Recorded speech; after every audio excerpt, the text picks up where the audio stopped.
جبریل امین علیہ السلام کے ذریعے پیارے رسول صلی اللہ علیہ وسلم مسجد حرام سے مسجد اقصیٰ گئے، وہاں سے پھر آپ آسمانوں کی سیر کو گئے، ساتوں آسمانوں پر مختلف انبیاء کرام سے آپ کی ملاقات ہوئی، اور پھر 7 آسمانوں کے بعد آپ صلی اللہ علیہ وسلم نے اپنے رب سے ملاقات کی، لیکن دیدار نصیب نہیں ہوا۔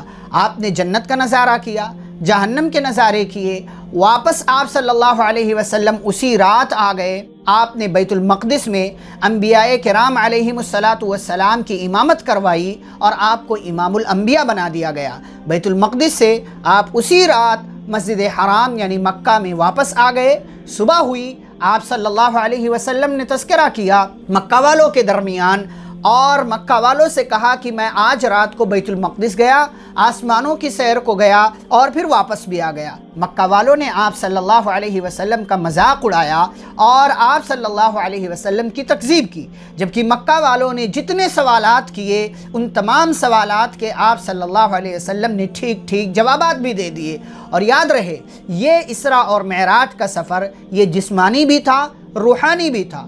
جسمانی تھا اسی لیے معجزہ ہے، ورنہ اگر صرف روحانی ہوتا تو یہ اپنے آپ میں کوئی معجزہ نہ ہوتا۔ اور اسی موقع سے حضرت ابو بکر صدیق رضی اللہ تعالی عنہ نے پیارے رسول صلی اللہ علیہ وسلم کی تصدیق کی کہ ہاں، اگر میرے نبی نے کہا ہے کہ وہ راتوں رات بیت المقدس گئے، آسمانوں کی سیر کو گئے، اسی رات واپس بھی آ گئے، تو میرے نبی نے سچ کہا ہے۔ اور اسی موقع سے ابو بکر صدیق رضی اللہ عنہ کو صدیق کا یعنی سچا ہونے کا لقب دیا گیا۔